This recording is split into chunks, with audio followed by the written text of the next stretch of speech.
வணக்கம். Seetha's pages. October மாதம் வந்து பிரெஸ்ட் கேன்சர் அவேர்னஸ்க்கான ஒரு மாதம். அதாவது புற்றுநோய், மார்பக புற்றுநோய் விழிப்புணர்ச்சிக்கான ஒரு மாதம். ஸோ இந்த மாதத்தில் நான் முதல்ல இருந்தே போடணும்னு நினச்சிட்டு இருந்தேன், போடவே முடியல. அட்லீஸ்ட் இந்த மாதம் முடியறதுக்குள்ளே இந்த வீடியோ போடணும் அப்படின்றதுக்காக இன்றைக்கி நான் இதை பேச வந்திருக்கேன். ஸோ இது வந்து இந்தியாவுடைய ஒரு சர்வேயில் என்ன கண்டுபிடிச்சி சொல்லியிருக்காங்கன்னு சொன்னால், இந்தியாவில் பார்த்திங்கன்னா 28 பெண்களுக்கு ஒரு பெண்ணுக்கு அவளுடைய லைஃப் டைமில் ஒரு முறை பிரெஸ்ட் கேன்சர் வருது அப்படின்றது கண்டுபிடிச்சிருக்காங்க. ஸோ இது வந்து ஓவராலாக இந்தியாவுக்குள்ளே சிட்டி அப்படின்னு பார்த்துக்கிட்டிங்கன்னா எல்லா சிட்டிஸ்லேயும் இருக்கிற பெண்கள் அப்படின்னு எடுத்து பார்த்துக்கிட்டிங்கன்னா 22 பெண்களில் ஒரு பெண்ணுக்கு பிரெஸ்ட் கேன்சர் வருது அப்படின்னு சொல்கிறாங்க. இதே கிராமங்களில் வந்து 60 பேரில் ஒருத்தருக்கு தான் வருது அப்படின்னு சொல்கிறாங்க. ஸோ இதுலேயே நமக்கு வந்து லைஃப் ஸ்டைல் இதெல்லாம் ரொம்ப இதில் ப்ளே பண்ணுது அப்படின்றது நம்மளே புரிஞ்சுக்கலாம். ஸோ இது ஒரு புள்ளி விவரம். இதோடு பார்த்திங்கன்னா ரொம்ப அலார்மிங்காக இருக்கிறது அப்படின்னு பார்த்திங்கன்னா, இந்தியாவில் வந்து ஒரு 4 நிமிடத்துக்கு ஒரு பெண்ணை புற்றுநோயில் பாதிக்கப்பட்டிருக்கான்னு கண்டுபிடிக்கப்படுது அப்படின்னு சொல்கிறாங்க. மார்பக புற்றுநோயில் பாதிக்கப்பட்டிருக்கான்னு டயக்னைஸ் பண்ணுறாங்க அப்படின்னு சொல்கிறாங்க. ஸோ இது டெத் ரேட்டுன்னு பார்த்திங்கன்னா 8 நிமிடத்துக்கு ஒருவர் இறந்து போகிறதா சொல்கிறாங்க. ஸோ ரொம்ப அலார்மிங் தான். ஸோ இது வந்து இதெல்லாம் எப்படி தடுக்கிறது அப்படின்னு பார்த்திங்கன்னா, இதில் நிறைய விஷயங்கள் இருக்குது. இது எதனால் வருது அப்படின்னு முதல்ல எடுத்து பார்த்திங்கன்னா, ஒபிசிட்டி, நல்ல வெயிட் போட்டிருக்கவங்களுக்கு வருது.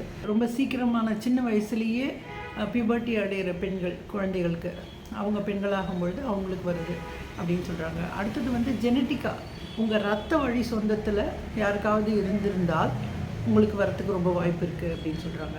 தாய்மை அடைந்து பால் சரியாக குழந்தைங்களுக்கு கொடுக்காதவங்களுக்கு வருதுன்னு சொல்கிறாங்க. ஸோ திருமணம் ஆகாமலேயே இருக்கிற பெண்களுக்கும் வருதுன்னு சொல்கிறாங்க.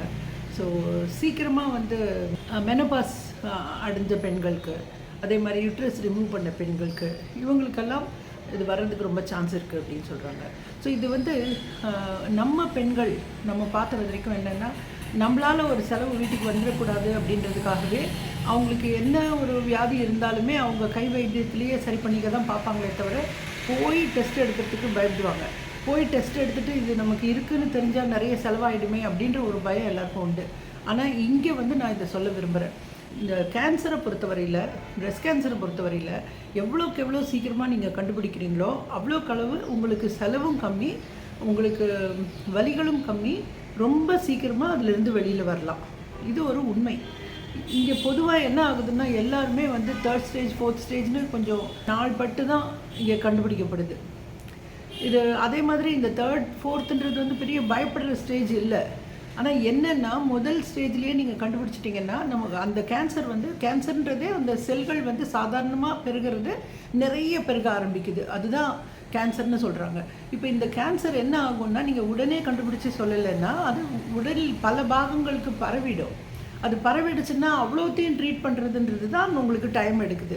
ஸோ நீங்கள் ஃபஸ்ட்டு ஸ்டேஜ் 2nd ஸ்டேஜ்லேயே கண்டுபிடிச்சிட்டிங்கன்னா அதை கண்ட்ரோல் பண்ணுறது ரொம்ப ஈஸியாக இருக்கும். உங்களுக்கு வெறும் சர்ஜரிலேயே நிறுத்துகிற மாதிரி இருக்கும். கீமோதெரப்பி வேண்டாம், ரேடியோ தெரப்பி வேண்டாம் அப்படின்ற மாதிரியெல்லாம் எடுக்க முடியும். ஸோ இதை தாண்டி இது எப்படி கண்டுபிடிக்கிறது அப்படின்றது ஒன்று இருக்குது. பெண்களை பொறுத்தவரையில் மார்பகம் அளவு நீங்கள் தெரிஞ்சுக்கணும். மாற்றங்கள் வருதா அப்படின்றது ரொம்ப பார்க்கணும். குழியாக வருதா அப்படின்றது நமக்கு ரொம்ப அவசியமாக தெரியணும். சில சமயங்களில் பால் கூட ரத்தம் சேர்ந்து வரலாம். சில பேருக்கு வந்து அந்த வலி வர்றது வித்தியாசம் தெரியாது. இது கேஸ் ட்ரபிளா இல்லை எதனால் வலி, மசில் பெயினா அப்படின்றது ஒரு சந்தேகம் இருக்கும். இது பிரெஸ்ட் கேன்சருக்கானது அப்படின்னு சொல்கிறது என்னென்னா, உள்ளேருந்து அப்படியே ஒரு கம்பி போட்டு உள்ளே இழுத்தா எப்படி இருக்குமோ அந்த மாதிரி ஒரு வலி. அந்த வலி வந்து உங்களுக்கு ஒரு தடவை வந்துட்டு போயிடுச்சுன்னா பிரச்சனை இல்லை. ஆனால் இது தொடர்ந்து வருதுன்னு வச்சுக்கோங்க, 1 நாள் 2 நாள் 3 நாள்னு அப்படியே தொடர்ந்து இருக்குன்னா நீங்கள் உடனே போய் பார்த்துடணும். இது வந்து நிச்சயமாக பிரெஸ்ட் கேன்சருக்கான ஒரு அறிகுறி தான். இது உடனே போய் பார்த்துட்டிங்கனாலே அவங்க வந்து பலவிதமான டெஸ்ட்டு டாக்டரே சொல்லுவாங்க. உங்களுக்கு மேமோகிராஃபி மட்டும் இல்லை, அல்ட்ரா இருக்குது, அவங்களுக்கு எம்ஆர்ஐ இருக்குது, அப்புறம் நிறைய டெஸ்ட் இருக்குது. இன்றைக்கி அவங்க ஈஸியாக கண்டுபிடிச்சி சொல்லிவிடுவாங்க. உங்களுக்கு ரொம்ப எளிதாக நீங்கள் வெளியில் வரலாம். ஓகே, இது கண்டுபிடிச்சிட்டோம், டாக்டர்கிட்ட போயிட்டோம். ஆனால் செலவு அப்படின்னு பயம் இருக்கும். செலவு வந்து நான் என்ன சொல்கிறேன்னா, இன்றைக்கி பார்த்திங்கன்னா நிறைய ஹெல்த் இன்சூரன்ஸ் இருக்குது.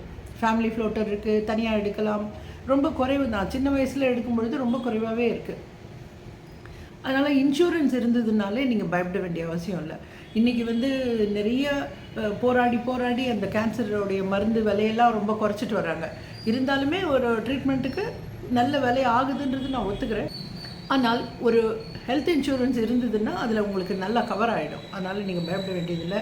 அதே மாதிரி ஏர்லி டிடெக்ஷன் சீக்கிரமாக கண்டுபிடிச்சிக்கப்பட்டிருந்ததுன்னா ரொம்ப குறைவாக தான் ஆகும் உங்களுக்கு செலவுன்றதையும் நான் சொல்ல விரும்புகிறேன். அதோடு இன்றைக்கி பார்த்திங்கன்னா பிஎம் இன்சூரன்ஸ் இருக்குது, சிஎம் இன்சூரன்ஸ் இருக்குது, அந்த மாதிரி ஸ்டேட் லெவல் சென்ட்ரல் லெவலில் நிறைய ஃப்ரீ ஃபெசிலிட்டிஸே இருக்குது. ஸோ அதெல்லாம் அவைல் பண்ண முடிஞ்சதுன்னா உங்களுக்கு அந்த அளவுக்கு எனக்கு இன்சூரன்ஸ் எல்லாம் போடுற அளவுக்கு காசு இல்லை அப்படின்னு சொன்னால் இந்த மாதிரி இன்சூரன்ஸும் இருக்குது. அதெல்லாம் நீங்கள் எடுத்துக்கலாம், அதெல்லாம் எடுத்து வச்சுக்கலாம். இதெல்லாம் ரொம்ப உதவும் அப்படின்னு நான் சொல்ல விரும்புகிறேன்.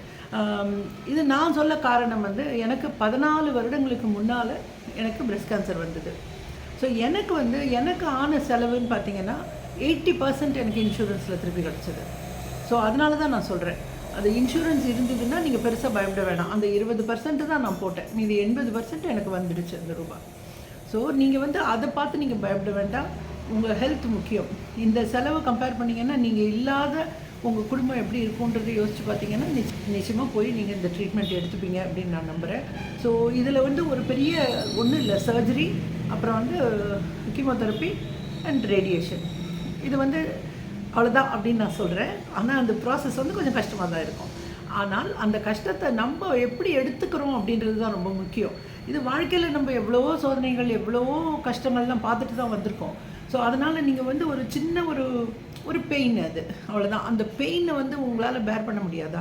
பெண்களை பற்றி சொல்லுவாங்க, ஒரு பிரசவ வலின்றது வந்து ரொம்ப பெரிய வலி, அதையே தாங்குறாங்க பெண்கள் அப்படின்னும் போது பெண்களால் நிறைய அவங்களுக்கு இருக்குது ஸ்ட்ரென்த் அப்படின்னு தான் சொல்லுவாங்க. ஸோ அதுதான் இது தாராளமாக நம்மளால் முடியும். நான் கண்ணெதிர்க்க பார்த்துருக்கேன். நான் வந்து என்னுடைய ட்ரீட்மெண்ட்டுக்கு நான் போகும்போது எத்தனையோ பேருக்கு நான் கவுன்சிலிங் கொடுத்துருக்கேன். இப்படி பயப்படாதீங்க, ஒன்றும் இல்லை, நல்லாயிடும், பயப்படாதீங்க, எல்லாம் எவ்வளோ பேருக்கு பேசியிருக்கேன். ஆனால் நான் பார்த்த பெண்கள் எல்லாம் வரும்பொழுது அழுதுட்டு வருவாங்க, அப்படியே கலங்கி பயத்தோடு இருப்பாங்க.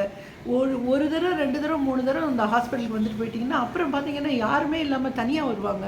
ரொம்ப அழகாக ஃபேஸ் பண்ணுவாங்க, பாசிட்டிவாக இருப்பாங்க. அது பார்க்கும்போதே எனக்கு ரொம்ப ஆச்சரியமாக இருக்கும். பெண்கள் தான் அப்படின்னு நான் உணர்ந்த தருணம் அது. நிறைய பெண்கள், எல்லாம் பயந்த பெண்கள் கூட அப்படியே ஓவர் த பீரியட் பார்த்திங்கன்னா அவ்வளோ தைரியமாக ஃபேஸ் பண்ணி அவ்வளோ நல்லா ஆயிட்டு வெளியில் போகிறாங்க. ஸோ அதனால் பயப்படவே வேண்டாம். அதுக்கான மருத்துவரை பார்த்திங்கன்னா உங்களுக்கு ரொம்ப ஈஸியாக தான் முடியும். யார் பாதிக்கப்பட்டிருந்தாலுமே சுற்றி இருக்கிறவங்க கொஞ்சம் அனுதாபத்தோடு அணுகாமல் ஒரு சாதாரணமாக அணுகுங்க. இது வந்து எல்லாருக்கும் ஏதோ ஒரு நோய் வருது, அவங்களுக்கு இது வந்திருக்கு, அவ்வளோதான் அப்படின்னு எடுத்துகிட்டு அணுகுங்க. அவங்களுக்கான உதவிகளை செய்யுங்க. போய் என்ன உதவி வேணும்னு கேட்காதீங்க. யாருமே சொல்ல போகிறதில்ல என்ன உதவி வேணும்னு. நீங்களாக தெரிஞ்சுக்கிட்டு அவங்களுக்கு நிறைய உதவி பண்ணுங்கள். அதே மாதிரி இந்த கீமோதெரப்பிலாம் எடுக்கும்பொழுது அவங்களுக்கு டேஸ்ட்டு மாறும், ரொம்ப மாறும். இப்போ பிடிக்கும்னு சொல்லுவாங்க, தோசை போட்டுவான்னு சொல்லுவாங்க. தோசை போட்டு வந்து கொடுத்தீங்கன்னா சாப்பிட்றதுக்குள்ளே தோசை பிடிக்காது. ஐயோ எனக்கு இட்லி தான் வேணும் போல் இருக்குது, தோசை பிடிக்கல அப்படின்னு தோணும். அந்த மாதிரி அவ்வளோ சீக்கிரமாக அந்த டேஸ்ட்டெல்லாம் மாறும். அதை நீங்கள் புரிஞ்சுக்கணும். அதெல்லாம் புரிஞ்சுக்கிட்டு பக்கத்தில் இருக்கிறவங்க ரொம்ப அரவணைப்பாக இருந்தீங்கன்னா நிச்சயமாக ரொம்ப ஈஸியாக வருவாங்க. என்னை பொறுத்தவரையில் எனக்கு நான் பாதிக்கப்பட்ட போது என்னுடைய கணவரும் சரி, என்னுடைய 2 மகள்களும் சரி ரொம்ப ஆதரவாக இருந்தாங்க. அது என்ன எப்படி சொல்கிறதுன்னா ரொம்ப ஹியூமரஸாக வச்சுட்டு இருந்தாங்க என்னை அந்த மாதிரி ஒரு கஷ்டப்படுத்தவே மாட்டாங்க. நான் ஏதாவது ஒரு டவுனாக கொஞ்சம் அப்படி வலி அப்படி ஏதோ இருக்கேன்னா கூட உடனே ஏதாவது ஒரு ஹியூமரஸாக சொல்லி சிரிக்க வச்சு அந்த மாதிரி என்னை லைட்டாக கொண்டு போனாங்க. நான் இன்றைக்கி ரொம்ப தைரியமாக நான் வெளியில் வந்துட்டேன், நல்லா பண்ணுறேன் அப்படின்லாம் சொல்லிக்கலாம். ஆனால் என்னை சுற்றி இருந்தவங்க அதுக்கு மிகப்பெரிய காரணம் அப்படின்னு நான் நம்புகிறேன். ஸோ அது மாதிரி நீங்களும் எல்லாருக்கும் சப்போர்ட் பண்ணுங்கள் அப்படின்னு தான் நான் கேட்டுக்கிறேன். அதே மாதிரி என்னுடைய எக்ஸ்பீரியன்ஸை வந்து கேன்சரும் கடந்து போகும் அப்படின்ற பேரில் நான் ஒரு புத்தகமாக வெளியிட்டிருக்கேன். ஸோ இது யாருக்காவது வேணும்னா நான் அனுப்புறதுக்கு ரெடியாக இருக்கேன். என்னை அப்ரோச் பண்ணலாம், மெசேஜ் பண்ணிங்கன்னா நான் அனுப்பி விடுறேன். ஸோ இவ்வளவு தான். இது கேன்சர்னு பார்த்து பயப்படாதீங்க. நான் என்னுடைய புத்தக தலைப்பை தான் நான் உங்களுக்கும் சொல்கிறேன். கேன்சரும் கடந்து போகும், பெரிய பயம் வேண்டாம், தைரியமாக ஃபேஸ் பண்ணுங்கள், நிச்சயமாக கடந்து வென்று வருவீர்கள் அப்படின்னு தான் நான் சொல்லிக்கிறேன். நன்றி. வேறு ஒரு சந்தர்ப்பத்தில் சந்திக்கிறேன். வணக்கம்.